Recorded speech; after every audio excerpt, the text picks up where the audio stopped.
welcome back to the Shallon Entourage. Wake the mighty women, we've got work to do today.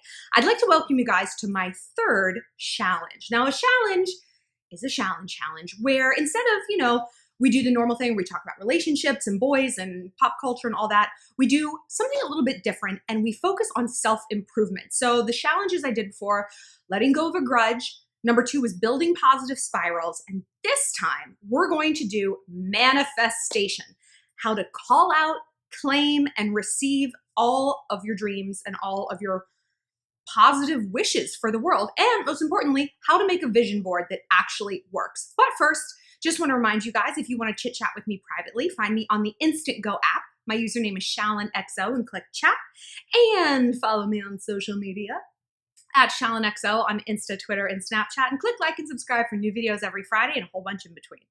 So I have been super into manifestation and the law of attraction. You guys have been asking me for like a long time to do videos on it. And it's almost like saying like, hey, do a video on how to be a Christian. It's just like, there's a lot, because I do consider positive manifestation and thought patterns as sort of my religion. And when you think about it, it's present in every religion. I listen to a lot of Joel Osteen. I try to listen to him like all throughout the day. And even if you're not into the Jesus stuff, which like I'm not, Jesus seems chill, whatever, but I'm not like Jesus. But everything he's saying is basically the laws of attraction. I have the favor of God. Blessings are chasing me down.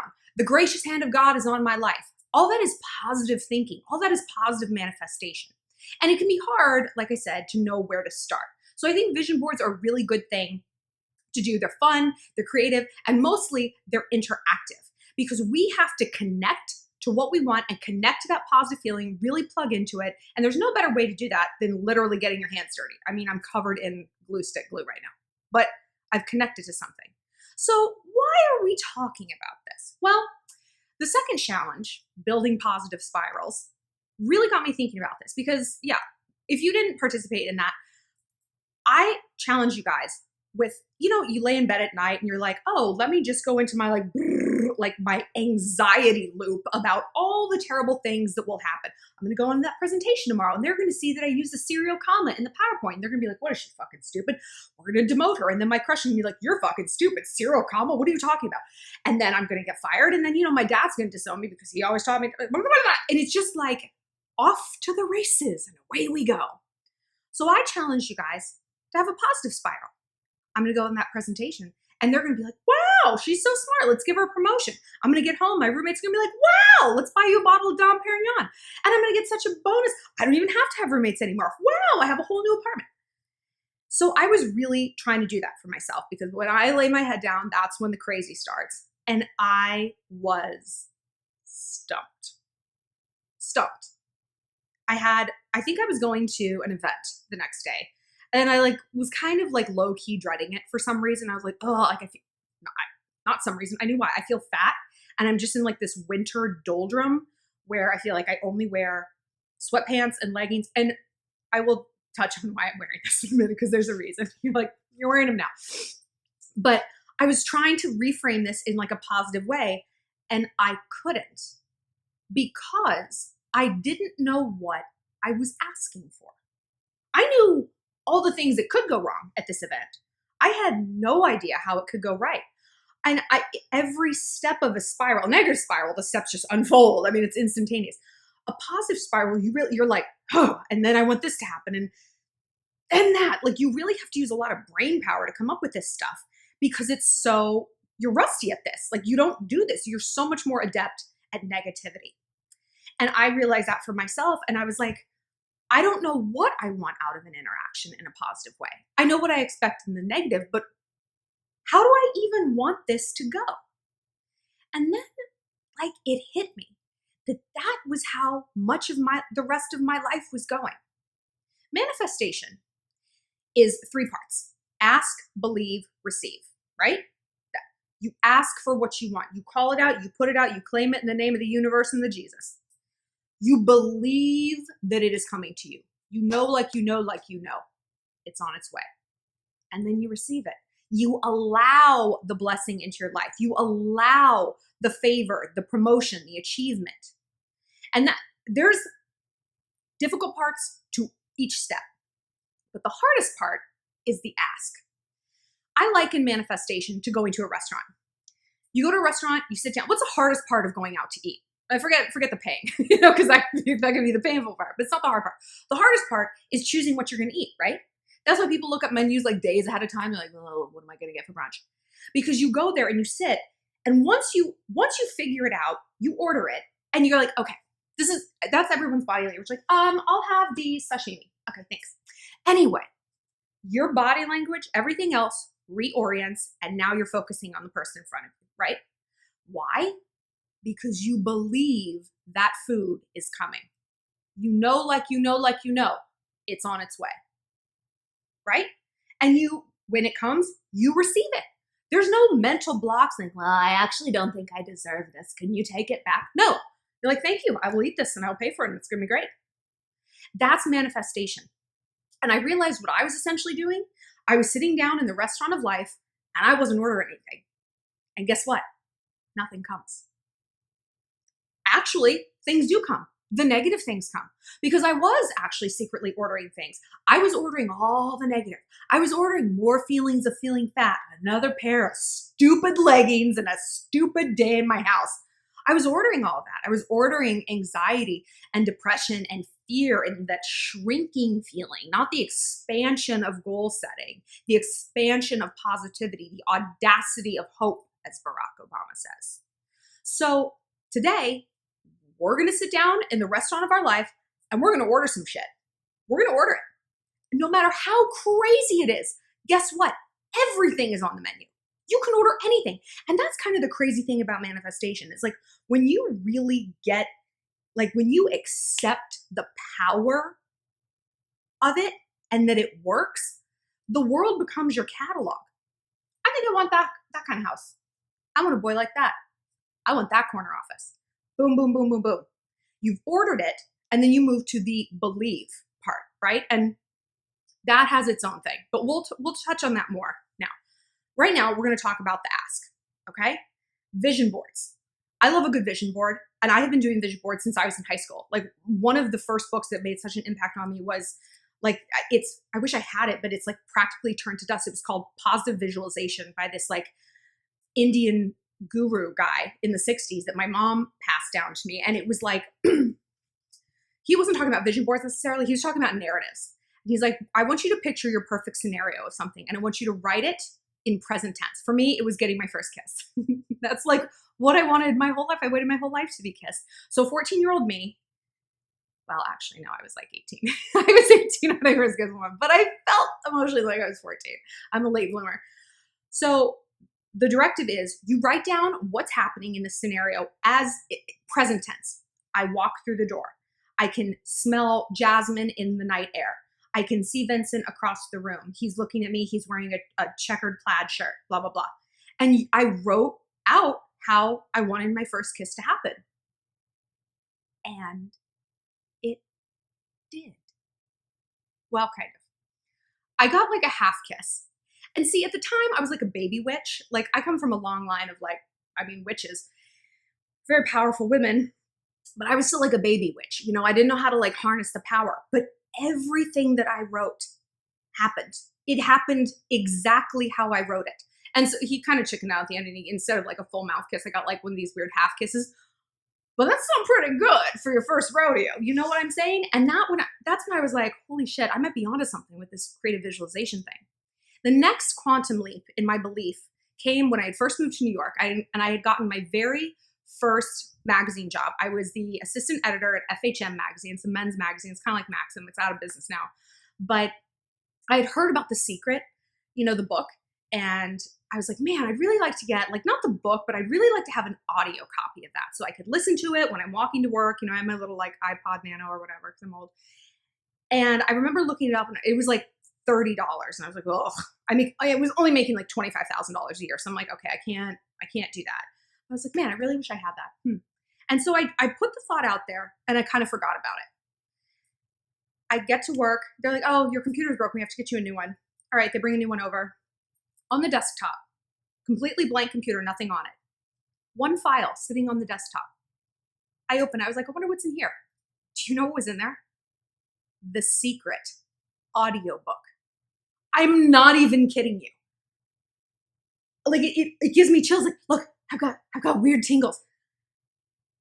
How did that happen? I still don't know. How did it happen? But it did. I still have my iPod. It's like a little blue Nano. And I still have that secret audiobook on there. And I listen to it. I walk around town and listen to it. People are like, what is that? It's like the size of a condom. I mean, is that not wild? But it worked not just because I wished for it, because I wished for it and then I threw it away. I ordered it. I left it with the waitress of the universe. She walked away and I went back to what I was doing because on some level I detached myself from it and that allowed the magic to happen.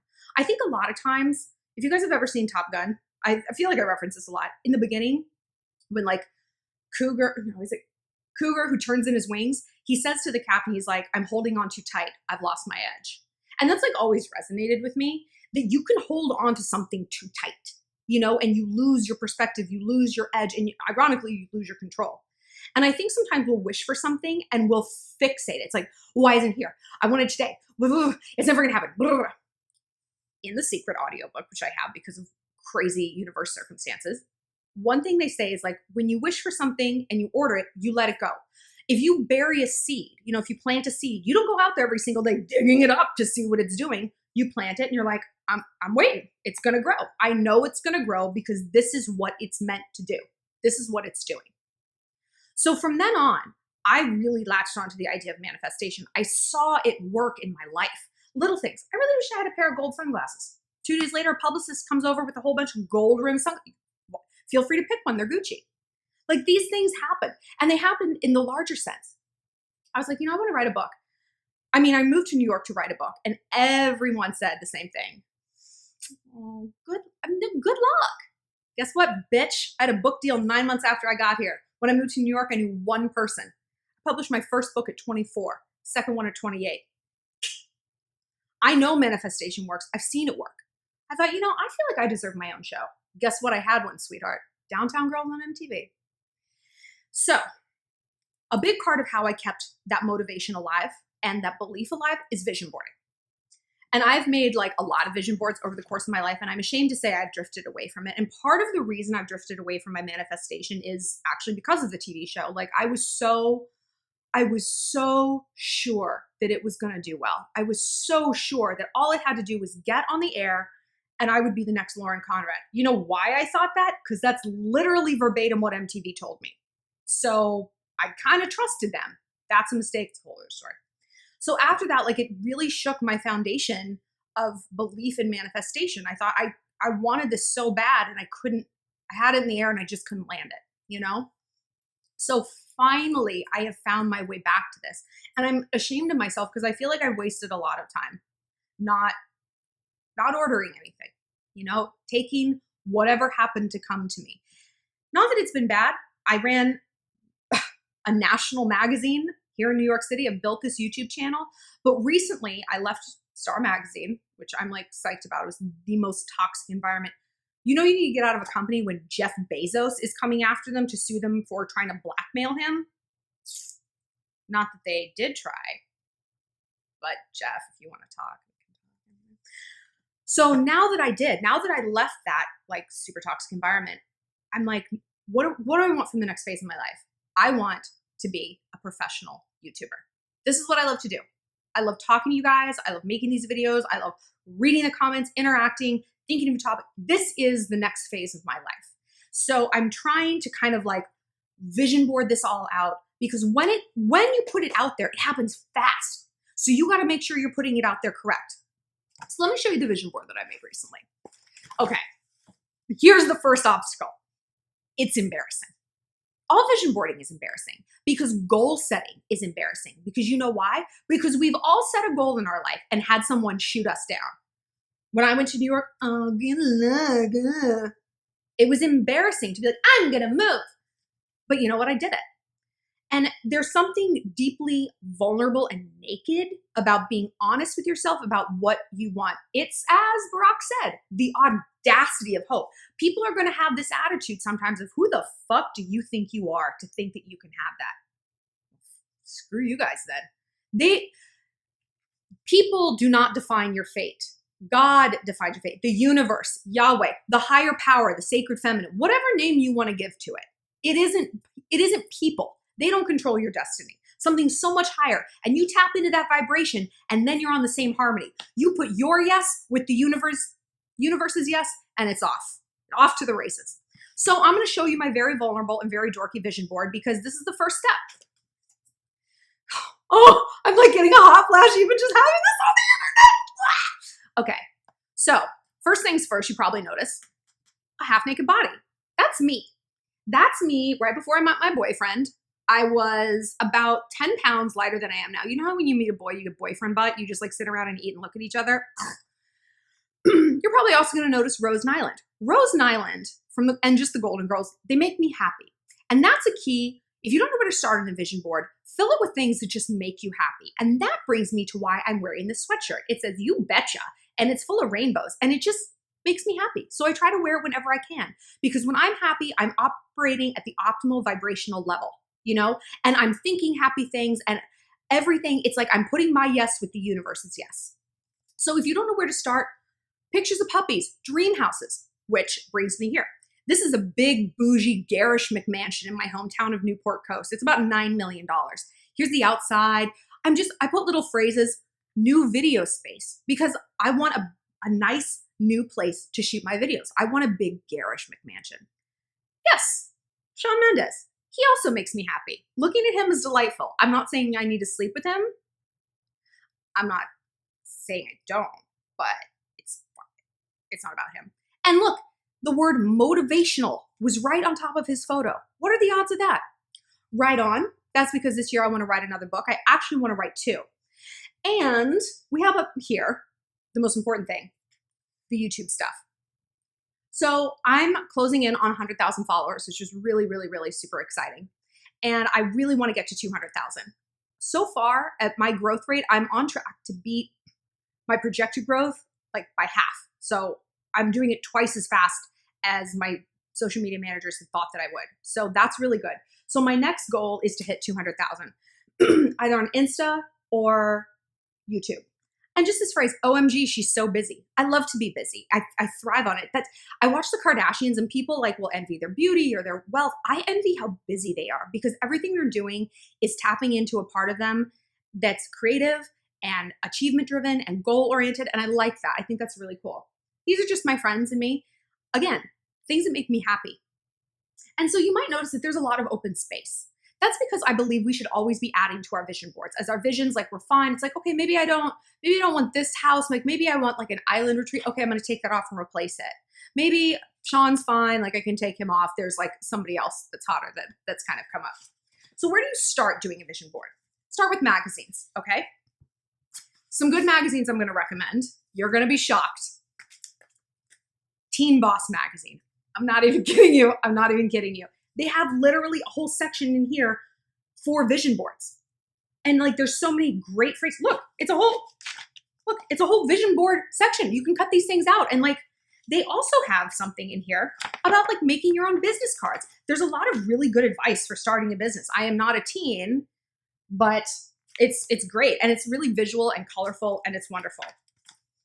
True West magazine. It's like my cowboy magazine that I read. I love it. There's a lot of like really great photos in here and it's just weird and cool. And I love it. The Pioneer Women. Ree Drummond. She talks like this. How did she get to marry one of the top 20 wealthiest men in America? I don't know, but she did. She annoys me personally on the personal level, but her magazine is fun. It has a lot of like fun visuals, positive things, colors. Teen Boss also had something crucial. They had this. So I just do mine on like half poster board. You can do it on whatever you want. Teen Boss also had this page called My Goals. I know, right? I'm like a child. And it said directions. Write down 5 business goals to set for yourself in the next 3 months. Once your goals are written, cut this page out, hang it someplace you can see it every day. And once 3 months pass, pick up a new Teen Boss and set 5 new goals. And like, this is great. I like this because it broke it down to manageable pieces. Like sometimes goal setting can seem overwhelming. So to say 3 months, that's good. I can kind of conceptualize where I might be in 3 months. I hate it when people are like, what's your 5-year plan? I'm like, I don't know. We might have flying cars. I don't know. But I can set a 3-month plan. And I stared at this blank piece of paper for a long time. I stared at the menu of the universe for a long time because I didn't know I didn't know. It's like, I want to be successful. Okay, what does that mean? Break that down. What does that look like? And again, if you don't know, that's okay. Start with words. Start with adjectives. Like, I cut out a lot of adjectives. I don't think I put them on here. Not yet. But they were like fearless, adventurous. Go for words that are going to describe how you feel when the goals, and you don't have to set the goals yet, when the goals you made have come to fruition in the present tense. And start there, because then you're going to start looking at the world and being like, okay, my word was adventurous.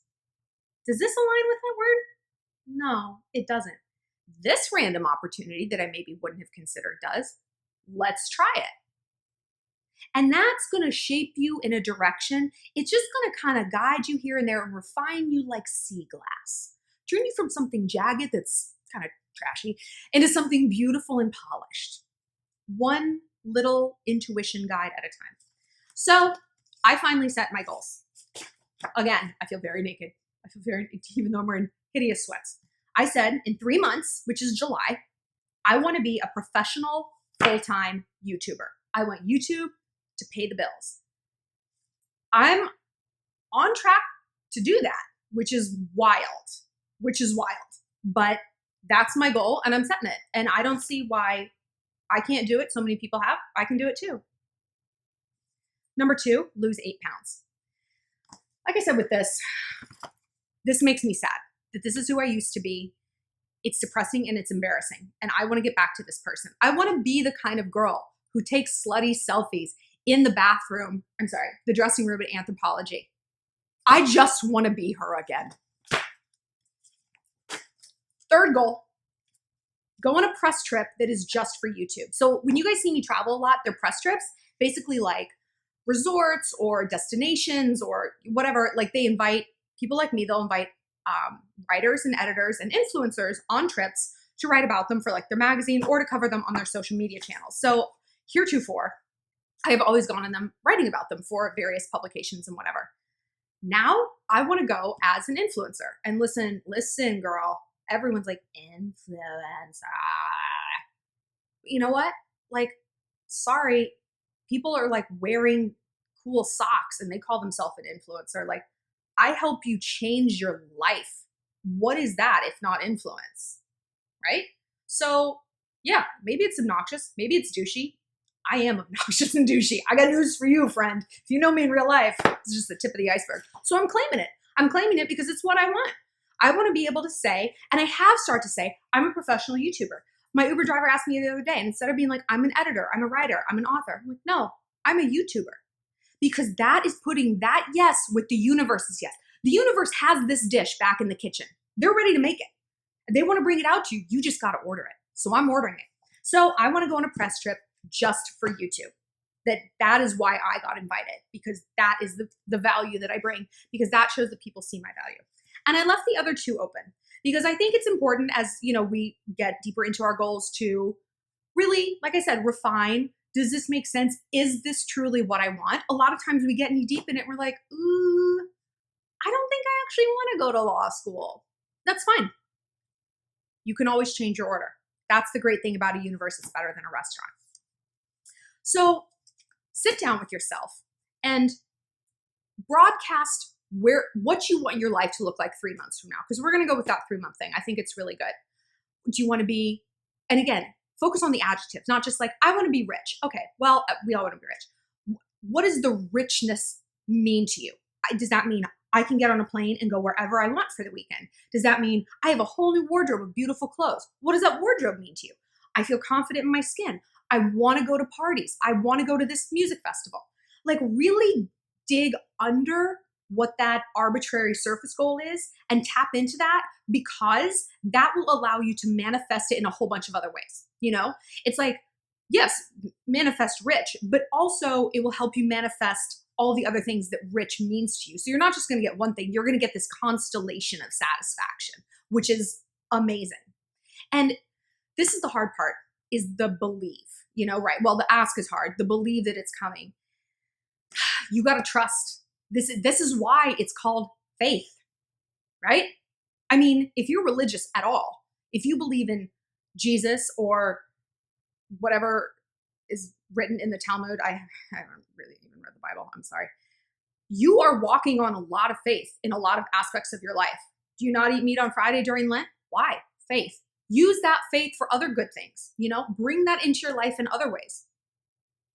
And one thing that they say in the Secret audiobook that I have, because of the magic of the universe, is like, you don't have to see the top of the staircase, just the first few steps. I think Martin Luther King Jr. said that. And I think of it so often. Like when we start out upstairs, we're not like, well, I doubt these are going anywhere. It's probably just empty up there. We're like, no, it's going. I'm just going to put one foot in front of the other and keep going. When we get in a car at night, the headlights only allow us to see 150 feet in front of us. But we know that there's more road after that. We trust that. We have to approach our life and our goals the exact same way. I know. It's on its way. Do you guys like this challenge? I'm really gassed up about it. And then once you make your vision board, like I said, put it someplace you can see it. And don't throw it in a closet. You claim this. And if people are going to say it's embarrassing, here's what I realized today. Why am I letting someone in my personal space who is going to make me feel embarrassed for my dreams? You're in my house, sweetheart. You're in my room. You're in my medicine cabinet. Get out. If I can't trust someone with my dreams and my goals, I shouldn't trust them in my space. They need to be out of my life in a bigger way.